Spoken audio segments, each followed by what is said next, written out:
And welcome back to No Butts About It. I'm your host, Josh Butts. We have Chus here, and we're both excited because football is back on TV.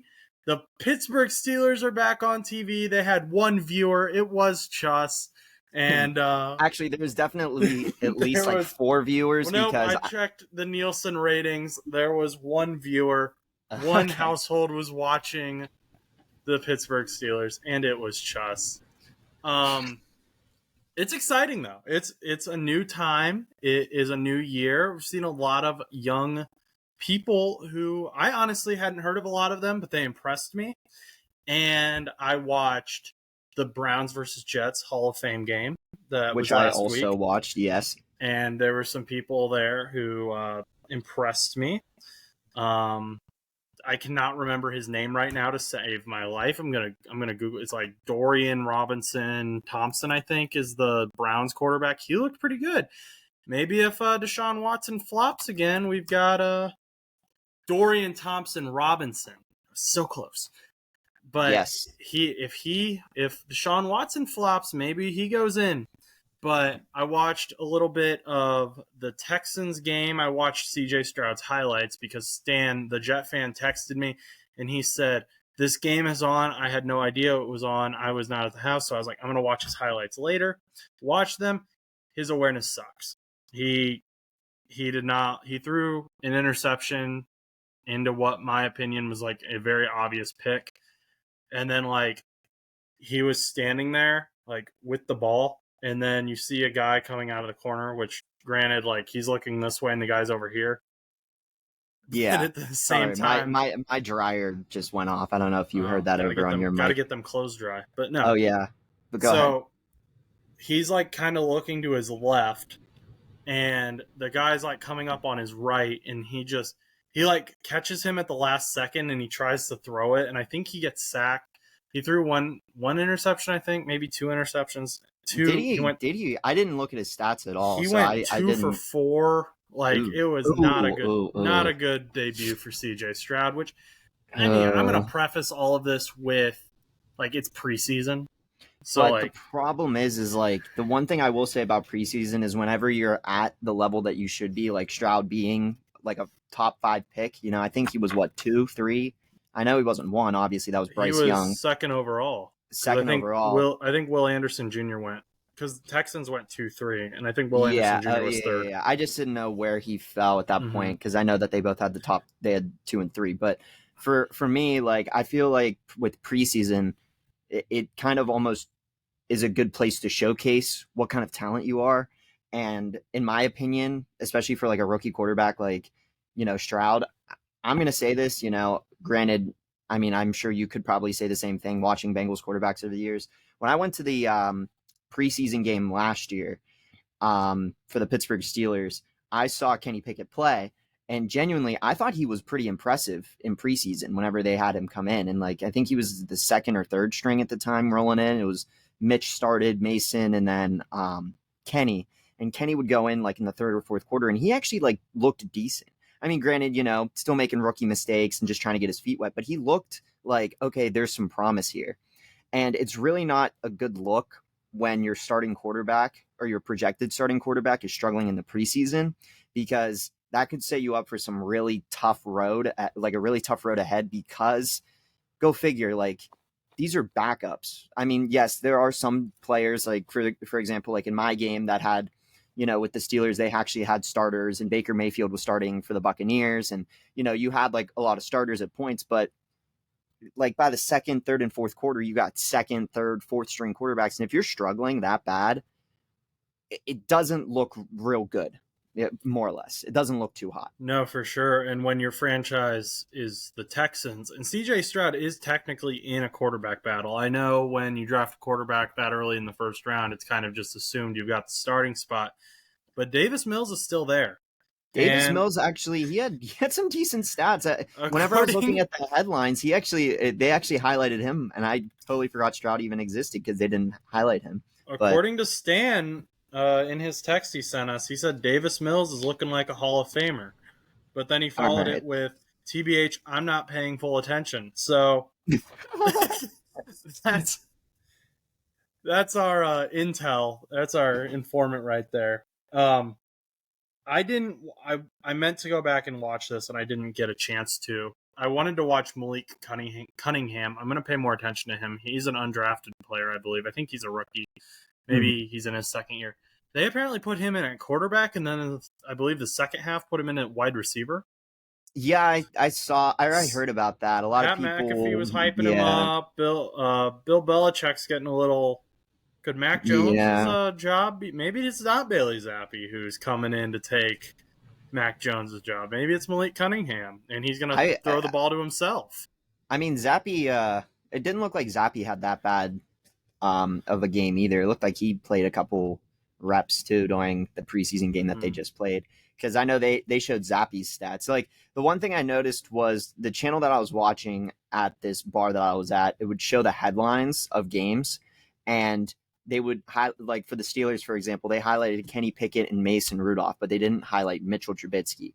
Not because Mitchell Trubisky didn't do good, but compared to the other two, he didn't produce as well. Like, for example, Trubisky threw an interception. I don't blame him for that because the guy, he threw it and the guy went to catch it and it bounced off of his face mask and it was an interception. You can't really blame him for that, but his stats are like, 90 yards and a pick, compared to 135 yards and a touchdown and 6 for 7, 70 yards and a TD. So, like, doesn't look as good. But I saw Zappi show up for the Patriots, like in their headlines and stuff. So, but makes you wonder because, we had Taysom Hill, over in the Saints, he was playing quarterback at times and then he would randomly pull up as a tight end. I remember he was a dog in fantasy until they nixed the point systems for Taysom Hill. I remember people would have Taysom Hill as like a flex player and he would get like 30 points like that one season. He's a tight end who played quarterback. Yeah. And wide receiver and basically anything. But he was slated as a tight end, but since he played quarterback in fantasy, you basically had a second quarterback in a one quarterback league. Yeah. So it was insane. And then they ended up fixing it somewhere in the season, but everybody was hyping up Taysom Hill and I was like, that's crazy. But it's the same thing. It's the same thing with Cunningham. I mean, when you get a universal player like that where they can switch positions, I mean, we've seen it happen multiple times. If I'm not wrong, Terrell Pryor used to be a backup quarterback for the Seattle Seahawks before coming to Cleveland to become a wide receiver. Now, Terrell Pryor is no longer in the league, and that was many, many years ago, but I believe, because I do have his card somewhere, a Terrell Pryor quarterback Seattle Seahawks card, and obviously he became wide receiver. So it's kind of nice to have the idea of like changing players around, like changing their positions, making them more of a universal player and stuff. But if Cunningham can dominate a lot of points on the ball, that actually might be really crucial. That could be really big for that team. Well, and I know Julian Edelman used to play quarterback and he was a wide receiver. And then Ryan Tannehill also used to play quarterback and then he used to play wide receiver and then he switched in college to quarterback. And for some reason, I want to say Travis Kelce played quarterback for a little bit. Yeah, I mean, is part of the reason him and Pat have such a good connection because they see the field the same way. Yeah. But, I mean, if they pull that off, if they have that Swiss Army knife option, especially with all due respect, the lack of good receivers in New England right now, to have that option going for you, to where you see Malik Cunningham comes out on the field and it's like, what is this guy doing? Yeah, because I mean, who is the wider? I know their top wide receiver over there is it's Juju Smith-Schuster. Is that their wide receiver one over there? Either him or Devontae Parker.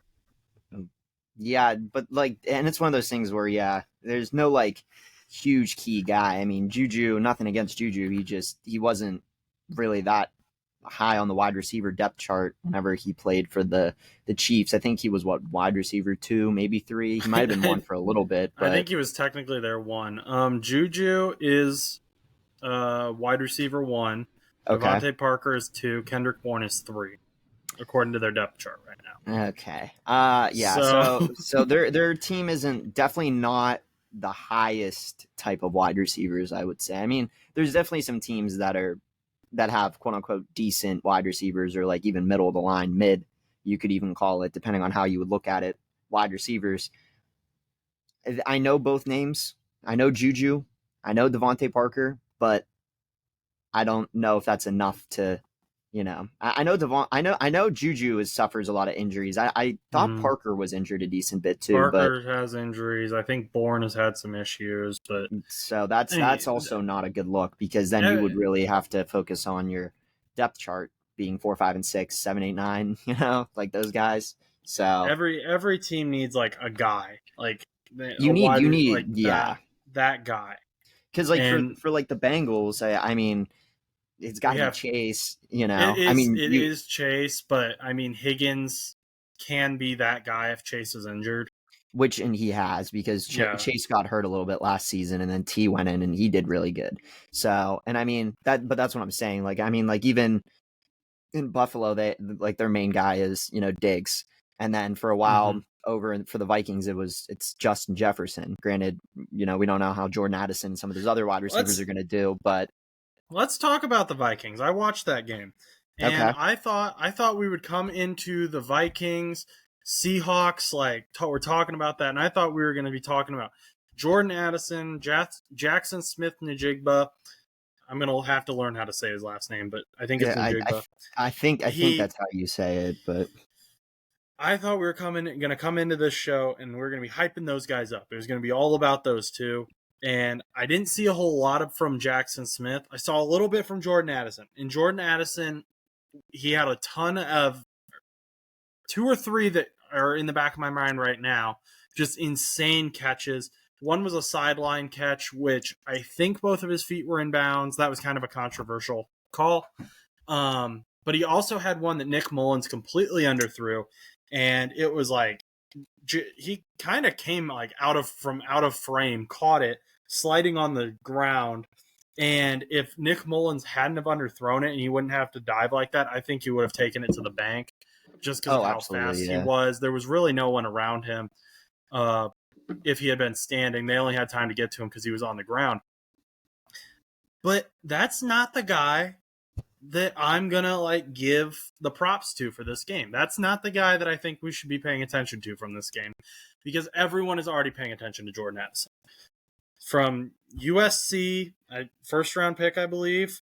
And yes, yeah, so I want to pay attention to Ty Chandler. He was round 5 last year, 169th pick. Obviously, the Vikings have had Dalvin Cook. Now he's a free agent. We don't know where he's going to sign yet. Seems like he really likes the Jets, but we don't know yet.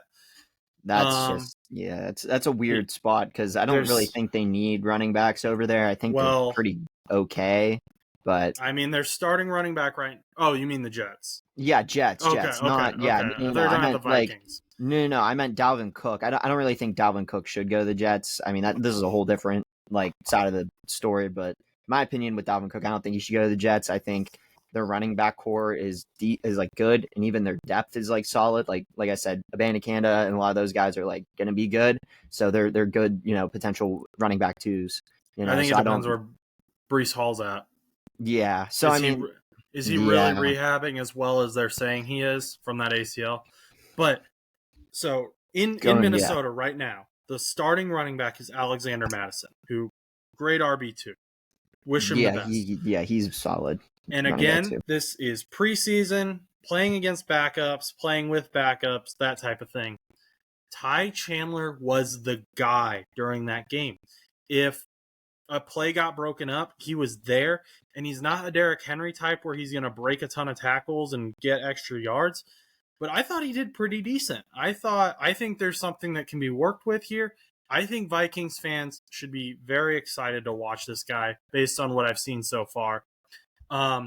70 all-purpose yards in the entire game, which isn't a lot in a regular game, but for preseason that's pretty decent because you're pulling guys, plugging guys. I mean, they're not playing the entire game. Yeah. He also averaged 3.7 yards rushing average. Usually 4 yards is about what you want out of your running back. So he's a little low there, but I think that's something you can grow on. His receiving though was where he really stuck out to me. It just seemed like whenever Nick Mullins was in trouble, Ty Chandler was always in the right spot to catch the ball. He knew where to be. He was a safety valve type player who yeah, you're not going to get your 10 yards on this play. We might not get a first down, but we're going to get 3. We're going to get 3 yards. The play's not going to be completely shot. And I like that in a running back. I think that that's a good thing to have in a running back.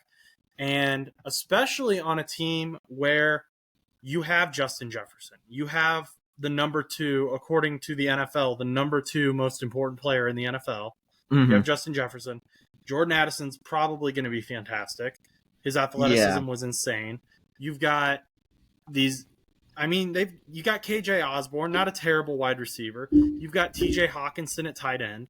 They have a team. And I don't know what Kirk Cousins and Ty Chandler's chemistry is like, if it's similar to Nick Mullins and Ty's, maybe second team type stuff. They're just closer. But I was really impressed by Ty Chandler. I'd never heard of him. If I'm being honest, I had never heard of Ty Chandler. But I immediately was like, who is this guy? Found out he was drafted last year. I assumed he was a rookie. He is not. But yeah, 169th pick, Ty Chandler.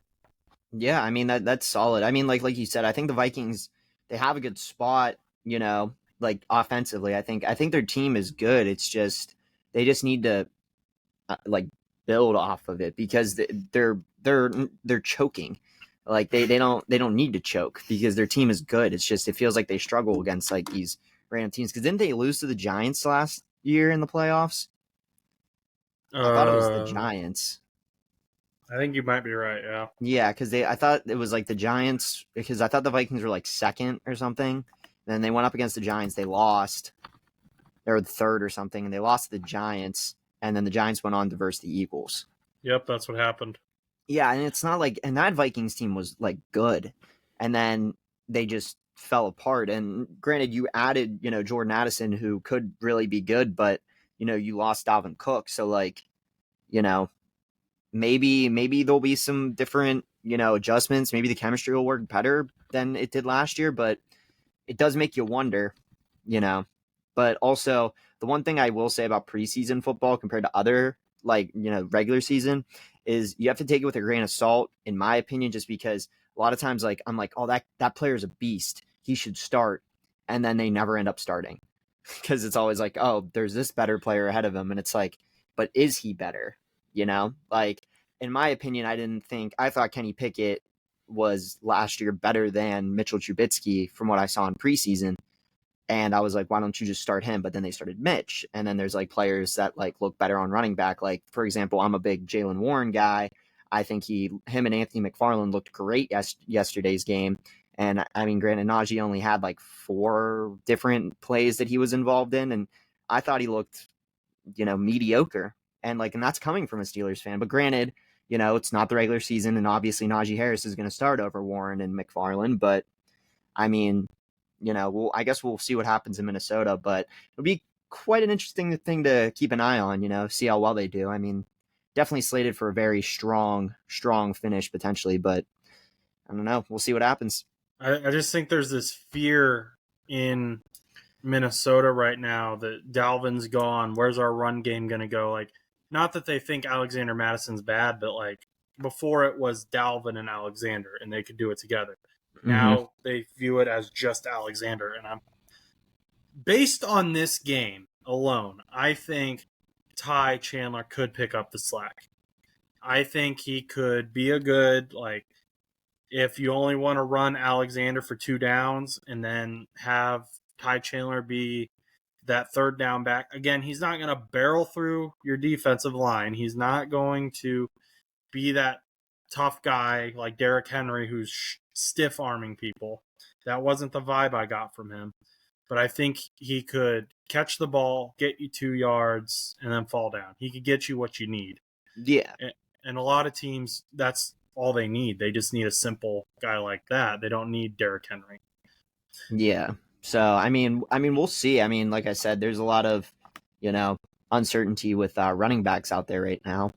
I mean, who knows? Maybe we could just see something random and wild happen in Minnesota, and we don't even, like, Ty Chandler might not even be in the discussion come week 4.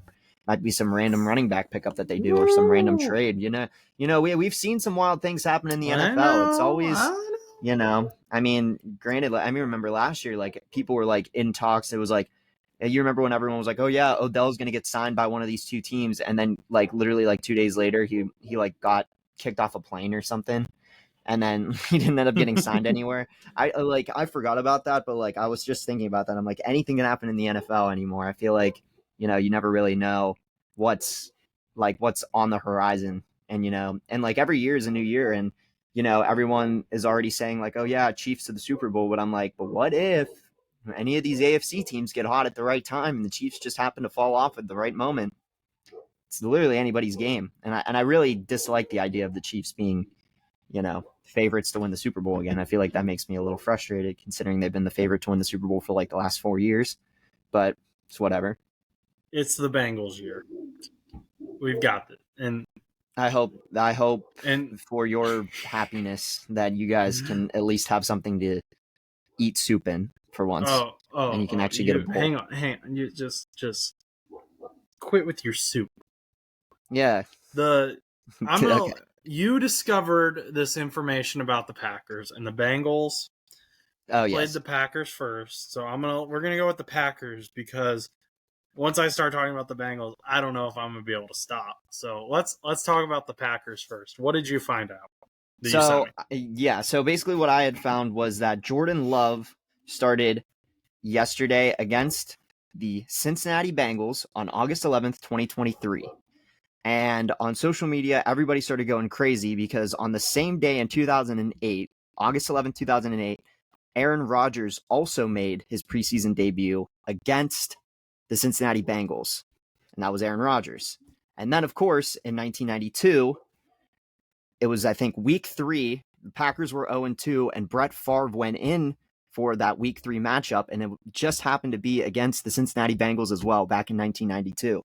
So now the Green Bay Packers fans are all excited because they believe that history is almost repeating itself, with Jordan Love going up against the Cincinnati Bengals just like Aaron Rodgers did, and then Brett Favre making his season debut against the Bengals back in the 90s.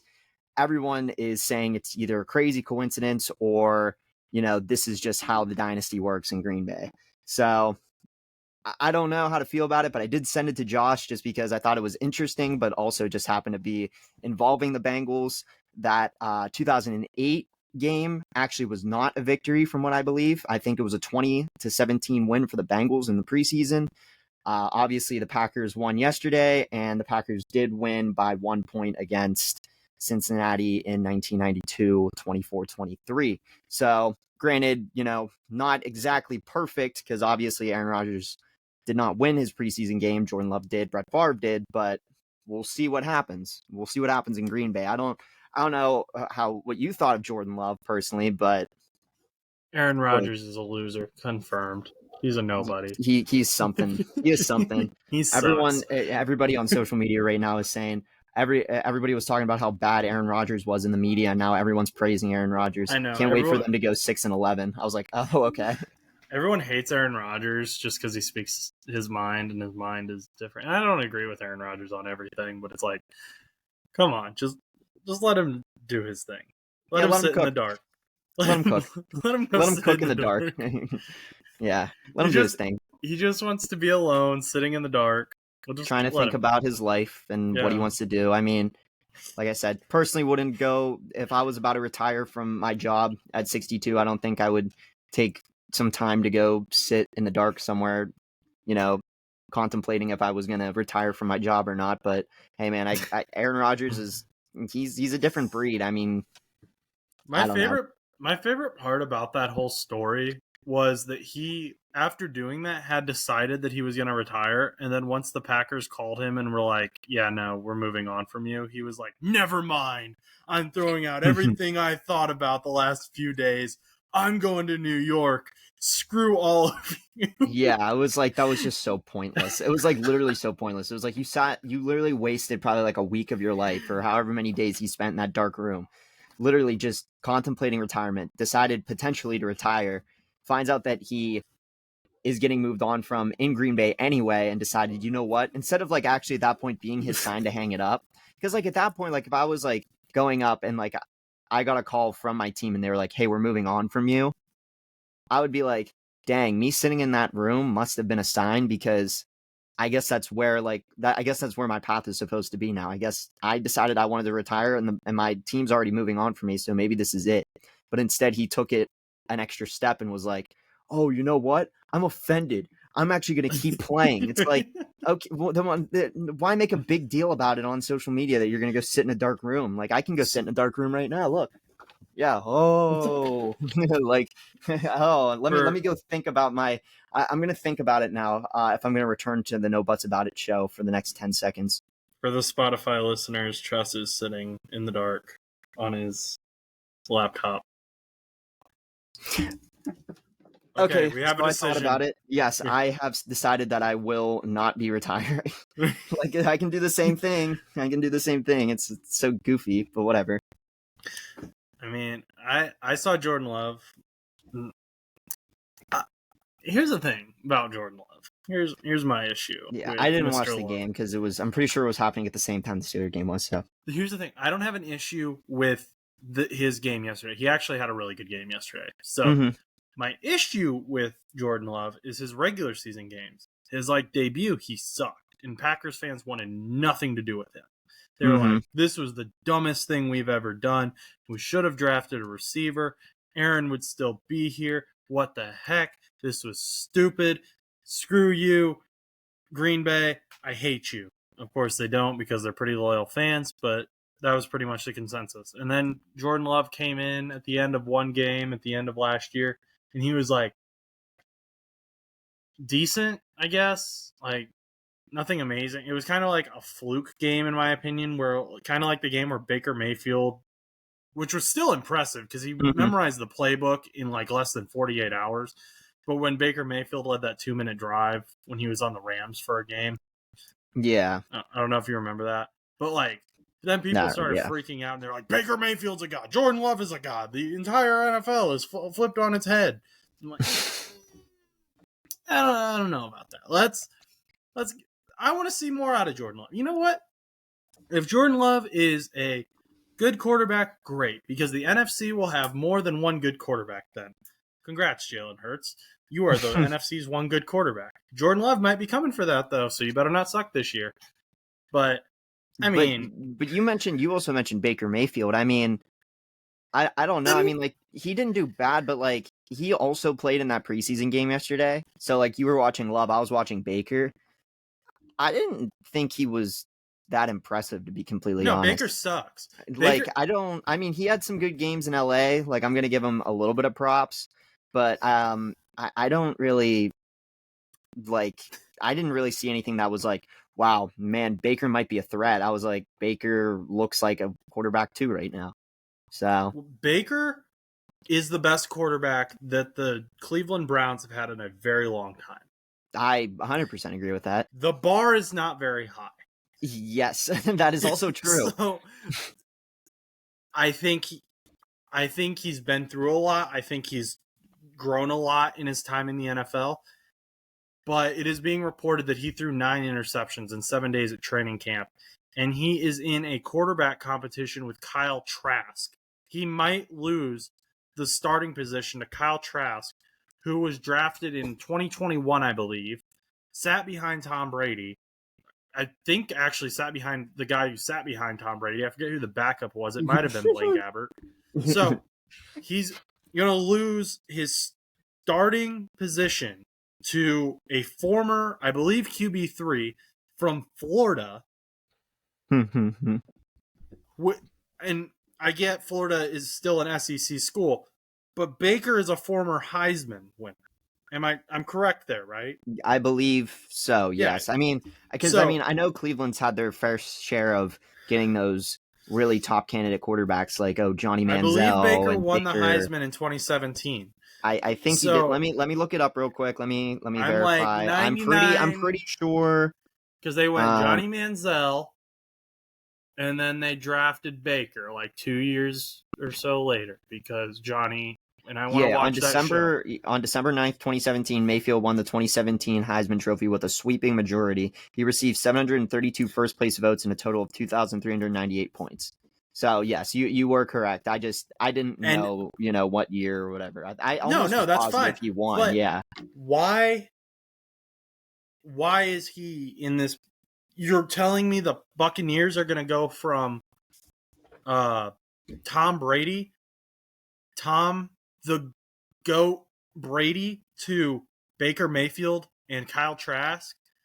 Also, not only is it the quarterback position, you've got Mike Evans, who I think is on like his 9th season of 1,000 yards. Mm-hmm. He's going to want to maintain that streak. If he's looking in practice, is he looking like, oh, shoot, like these guys suck. I'm never going to get 1,000 yards. I might need to go in and play quarterback. Chris Godwin, you got Chris Godwin there. You got You've got some decent receivers down in Tampa, but the one thing I noticed is like no matter how good your receiving core is, if you don't have a good person throwing to them, you can't win. Like it doesn't matter. It doesn't matter how good your wide receivers are at that point. You need a good quarterback to throw to them. That's the same thing with like Stroud and stuff. Like even if he's the best quarterback ever, like if he has no good wide receivers, like you're never going to win, or vice versa. If Stroud ends up sucking and their wide receivers all of a sudden start popping off, but they have like 400-yard, I mean, like, cause that was the same thing. Like, I mean, there's so many situations with that, like where, you have to, it has to all mesh together. And I don't know why I just started thinking of this. This is like kind of off topic to like the wide receiver quarterback thing I was just going on. Like when you were talking about Heisman things, I couldn't help but think about that year. I know Oregon was in the national championship, I think, but it was Marcus Mariota and Jameis Winston. And those two quarterbacks were supposed to be like the next big thing. Everybody was talking about Jameis Winston and Marcus Mariota, and everybody was like on this Oregon Ducks train. And like I said, I don't remember who. I thought Marcus Mariota played for Oregon, but I don't remember where Jameis Winston played. He played for Florida State.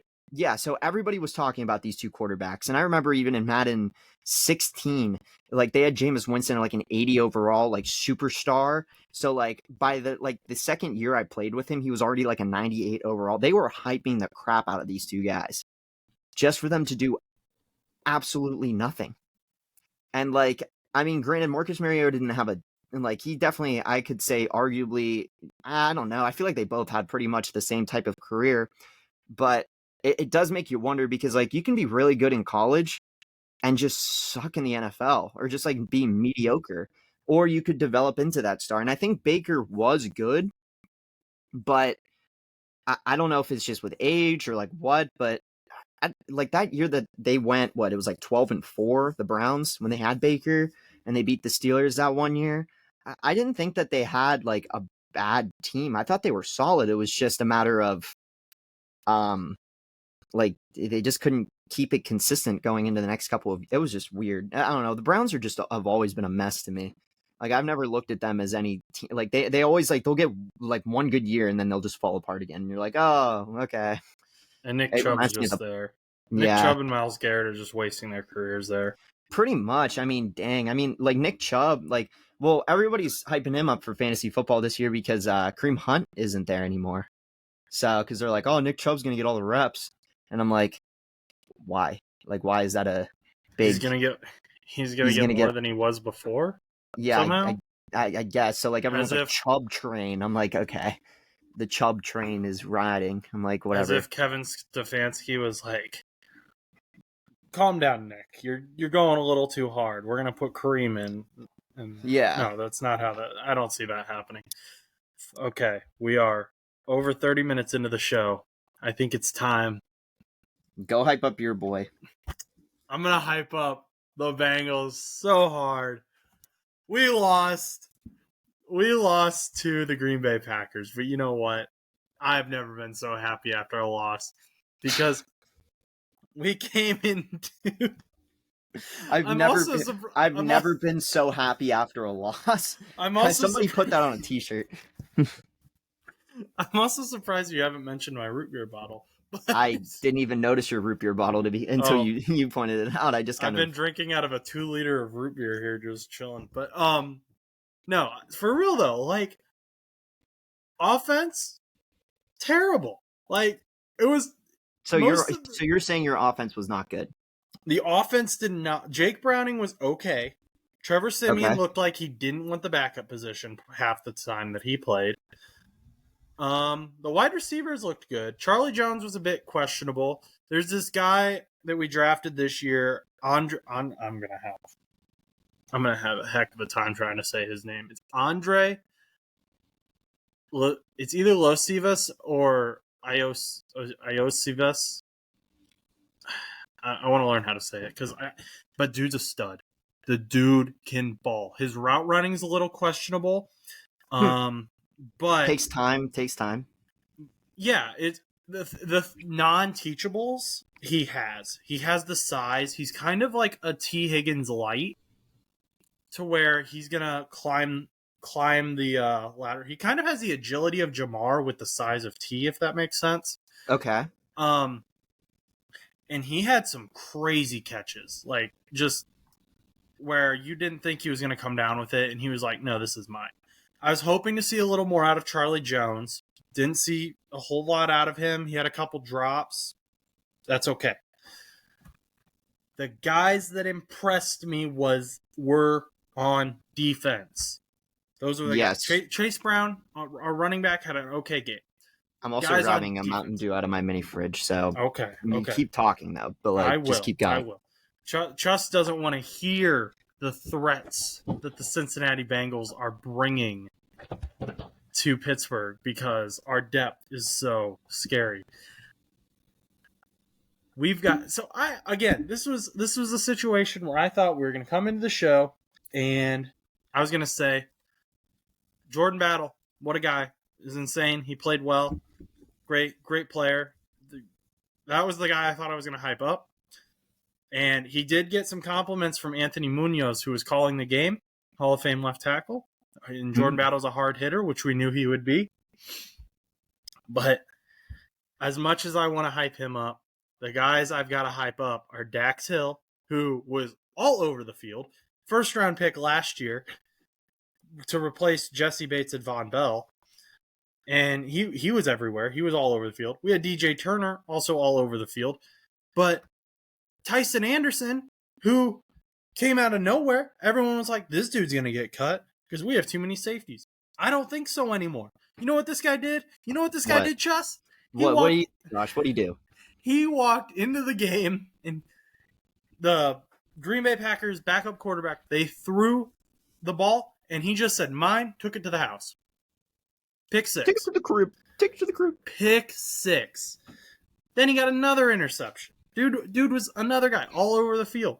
166th overall pick last year. Got injured. Never got to play. We all forgot about him. No. Tyson Anderson is going to be a problem for Kenny Pickett, because we've got all these safeties. All these safeties are probably going to have an interception against Kenny Pickett when we play him. It's insane. We got Nick Scott as a starter right now. Jordan Battle's his backup. Jordan Battle's about to pick off Kenny Pickett from wherever on the field you want him to. Then we got Dax Hill, who, again, all over the place. He's crazy. He might just like appear in midair, pick off Kenny Pickett. Why are you just mentioning Pickett as if Deshaun Watson and Lamar Jackson? Deshaun Watson, Aaron Rodgers, I don't care who you are. It's just like, oh yeah. I don't care what guy it is. You got Tyson Anderson's going to get a pick six, DJ Turner, all of our rookies on defense are getting all pick your sixes. Rookies on defense are just going to be like, all right, we're just going to completely shut down every quarterback ever. And then it's like, all right. That is the plan. I mean, I think that's the plan for any NFL game, but no. You got Lou. Lou is in the drawing board. He's drawing up plays that you've never seen before. And we got Nick Scott. He's okay. He came over from the Rams. He's got a Super Bowl ring. Jordan Battle's going to be in there. We all know. People were worried about the safety. Dude, I am so excited about this game. Like, when I told you I have never been so excited about a loss, this is what I meant, man. Like, I mean, these guys looked good. They were fun to watch. And you know what? Maybe I'm drinking the preseason Kool-Aid a little bit, but man. I mean, preseason is a lot of fun to watch because some of these guys eventually may start or may be backups that will start because of an injury or something. So it is fun to watch them. So, even DJ Ivy. He's the fourth string left cornerback on the depth chart, and he was doing stuff. Like, our depth in the secondary is insane. And everyone was worried. They're like, Jesse Bates is gone. Von Bell's gone. Everyone's going to beat the Bengals now, which I love Jesse Bates. Everyone knows I love Jesse Bates. Anyone who's met me and has talked to me about the Bengals know I love Jesse Bates. But he's gone now. So we've got to have his replacement. And to replace him, we've got Dax Hill. To replace Von Bell, we've got Jordan Battle. And then we've got this arsenal of people around him. I'm not worried. Okay. I am not worried at all.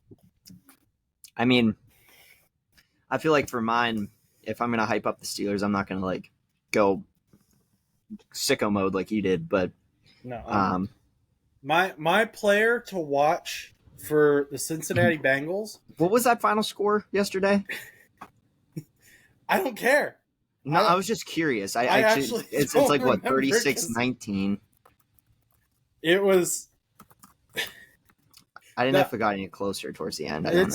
36-19 was the final score. But like I said, I don't care. I am not worried about that.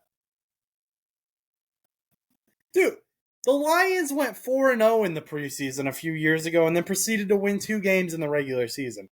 Preseason records don't mean a thing.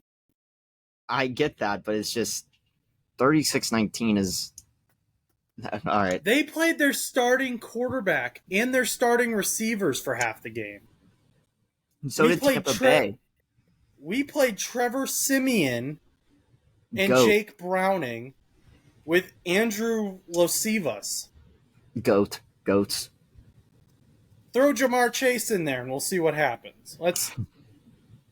Sam Hubbard didn't step on the field. Trey Hendrickson didn't step on the field. So you're telling me Joe Burrow didn't play? No, Joe Burrow's playing week 1. Regular season, week 1. Oh yeah, I forgot. Yeah, he's still suffering that calf injury. I genuinely forgot about that. That's been reported today. They've said Joe Burrow going to be ready for week 1. And that's what I've been saying all along. I do hope so for you. Who do you guys play week 1? I think it's the Browns. Do you really? You start off with an AFC matchup. We start against the freaking 49ers. We go Browns and then we go Ravens. That's actually cool. Yeah, for us, we go I know we go San Francisco, and then I want to say we play Cleveland on Monday night, but that might actually be week 3.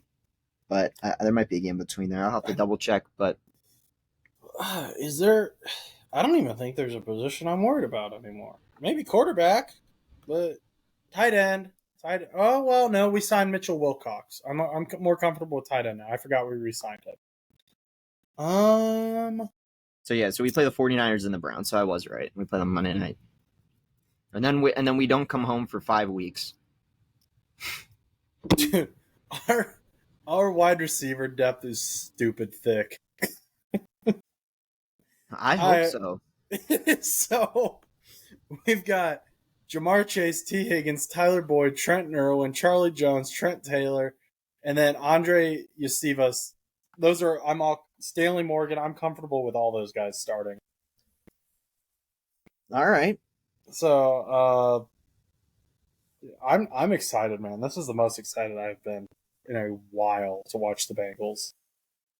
Well, go figure. I felt the same whenever I was watching the Steelers yesterday, and they were actually. Tell me about the Steelers. What do we got for the Steelers? I'm not gonna go and start getting all like you were, but I don't know if I have that much energy as you did. It's the root beer, man. This Barks root beer. Well, I'm not saying. I'm just saying I express a lot of my energy during the games and then after the game, but I'm coming off of the high. You actually just rewatched the game, so I guess that would make sense. So I already watched it yesterday. I had my high yesterday, and I was hyping up Pickett and all those guys yesterday. No, I was like, Mom, Jordan Battle's a god. Nick Scott is great. Piper was all excited. She didn't even have her jersey on. My dog. And my mom's like, I have no idea who these people are. And I was like, it doesn't matter. I was hyped. I was ready to go. So, real quick, have the Colts played yet? Do you know anything about the Colts yet? No, they might. That might be another one I have to watch back. Yeah, because I don't remember what the Colts did, if anything at all. Because I kind of want to see what They're AR in the did. they're in the fourth quarter right now, 19-23. Bills are winning. Yeah, I haven't. Yeah, All I we'll talk about that next week. We'll talk yeah, about that next that's week because AR. I want to talk about AR, and I also want to see what Bryce Young does. And I know the for Eagles sure. play tonight and stuff, so we'll have some other games to cover. But for the Steelers, um, once again, so Kenny Pickett actually went in for one of the first drives. He went 6 for 7, 70 yards and a touchdown. And honestly, the only incomplete he had was actually thrown out of the sack. He was in the middle of getting a sack and he threw it out. And 6 for 7, 70 yards. I mean, he looked great. I mean, honestly, Kenny Pickett looked ready and he threaded that needle to George Pickens for that touchdown. George Pickens had one reception for 33 yards and a touchdown. It was just great. And Wait, literally, George Pickens had an interception? no, one reception. Oh, one reception. Yeah, one reception, 33 yards, and a touchdown. Yeah, so Kenny Pickett threaded the needle to him. Completely locked up, I thought, for Pickens, but also it's preseason, as we've mentioned. But I felt like that couch was great. Pickens went in for the touchdown. Next up was Mitchell Trubisky. Now, originally, I didn't really look into his stats, but I thought he was doing good. But it turned out who I was actually watching 95% of the time was Mason Rudolph. I was at my uncle's for his birthday. So Mitchell Trubisky actually went 1 for 4, 10 yards and an interception. So Mitchell Trubisky, I still have engraved in my head as, oh, I thought he was the second string. And he was. He did play a couple reps, but he went 1 for 4, 10 yards and an interception. Mason Rudolph went 7 for 12 with, I think, 140 some yards and a touchdown to, I believe, Calvin Austin III, who also looked very impressive as a wide receiver. I thought Calvin Austin III looked really good. I think Mason Rudolph had like a long bomb to Calvin Austin.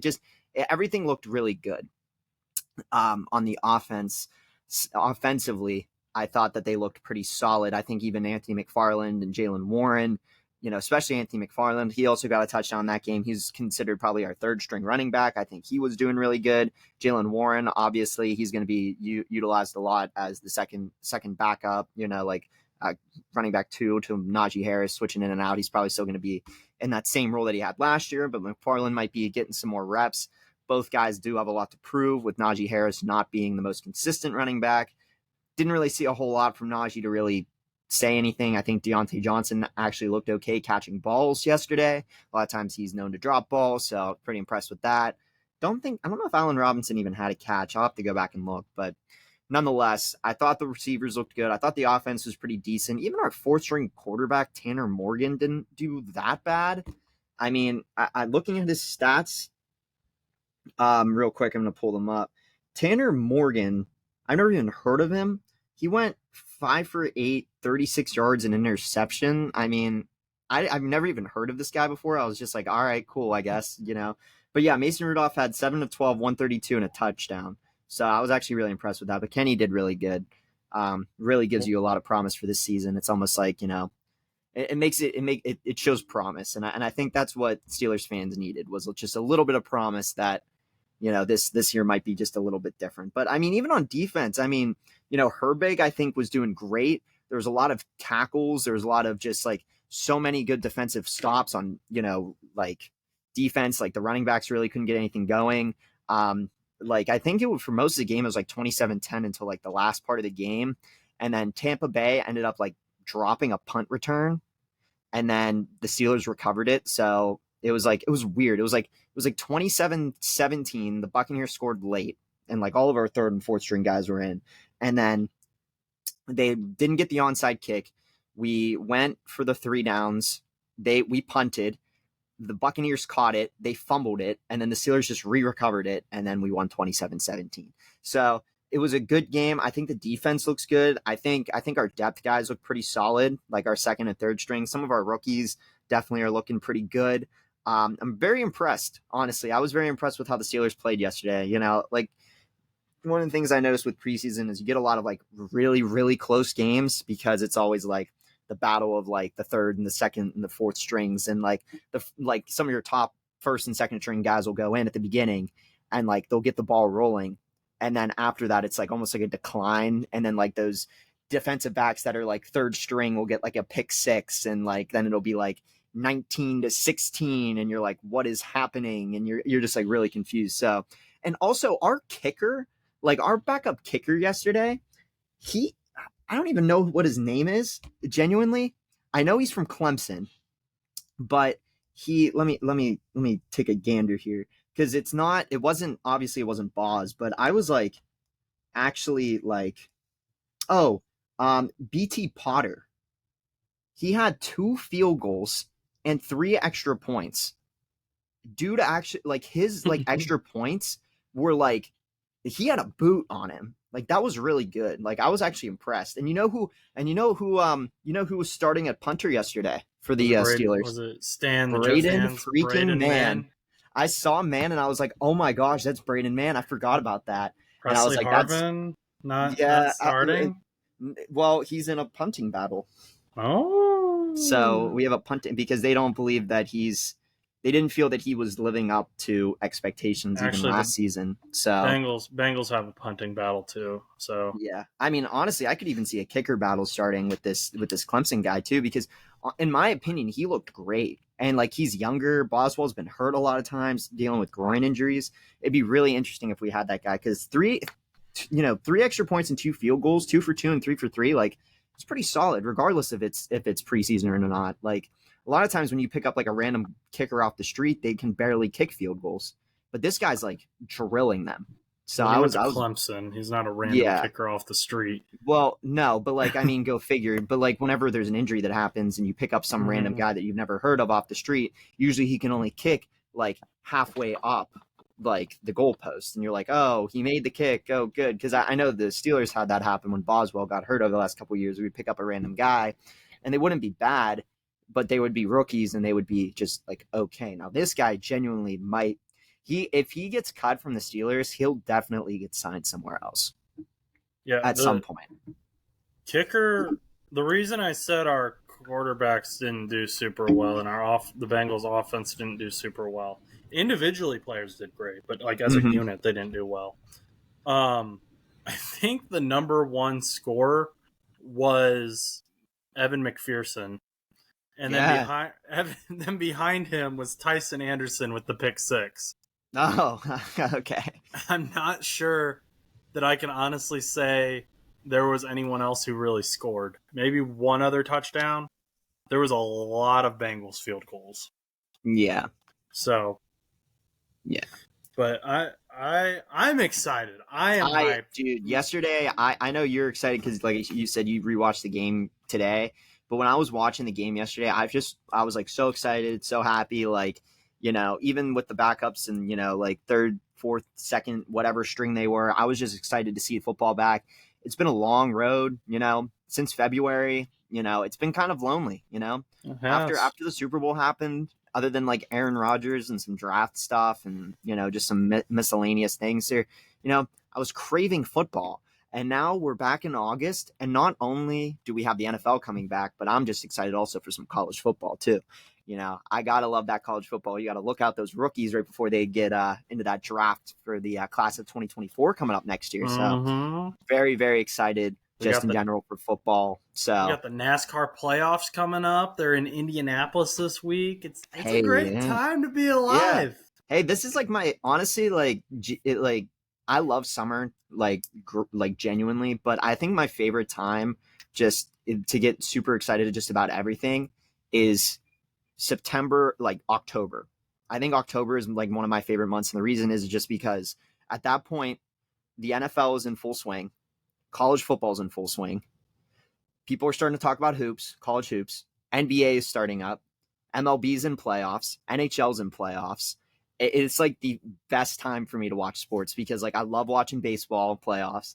I love watching hockey. I'm like really getting invested in the NBA all of a sudden. And then obviously you got the NFL as well and the NHL. I'm just mesmerized with sports come October and November. Like you get locked in. It's just, it's such a time to be alive. And we're back, baby. We're back with some NFL type news and average listeners and average podcast fan. What's it? What's our slogan again? It's the average for the podcast for the average fan. I think. Yeah, football podcast for the average fan. I think that's what it was. I couldn't get it right. I was kept stuttering it up. But yeah, I'm excited to be back. actually like rolling with like more consistent episodes and stuff. So I'm just, I'm excited to see where the season goes. I mean, Dude, I'm not, something feels special in my heart about so, this season.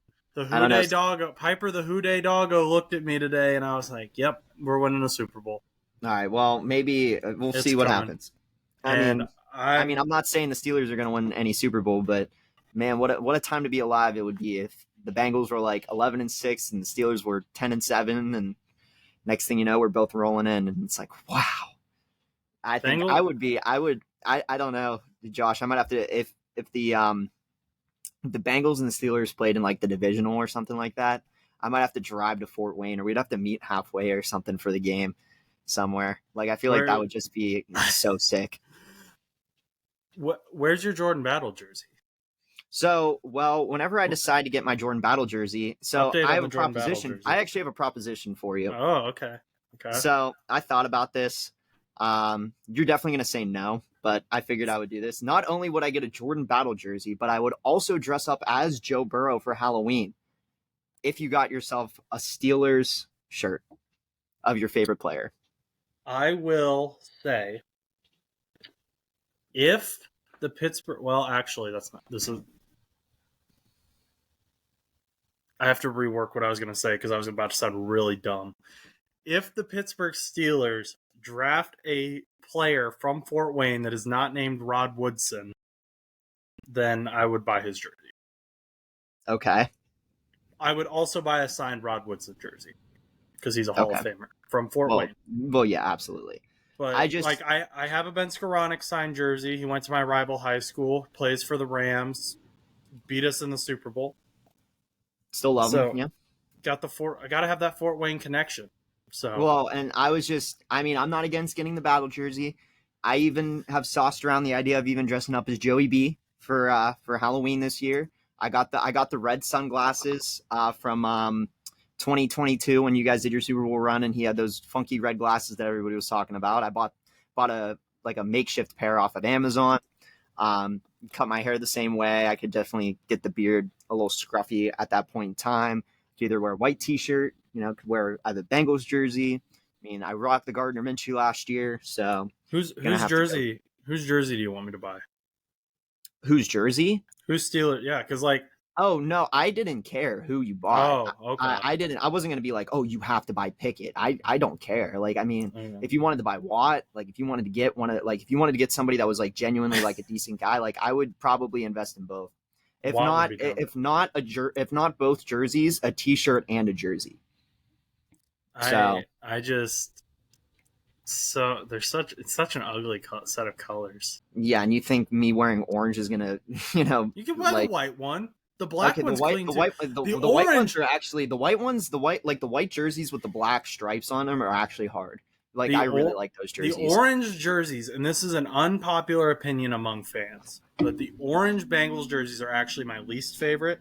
The black are my favorite. The white are my second favorite, and then the orange are like, because I think we only have like 1 or 2 orange games this year. Everything else is white and black, and people are upset about that. I was like, the black looks so good. No, and I really like the white because it makes you look like, because obviously Bengals are tigers, but it makes me think of like those white and black tigers with the stripes.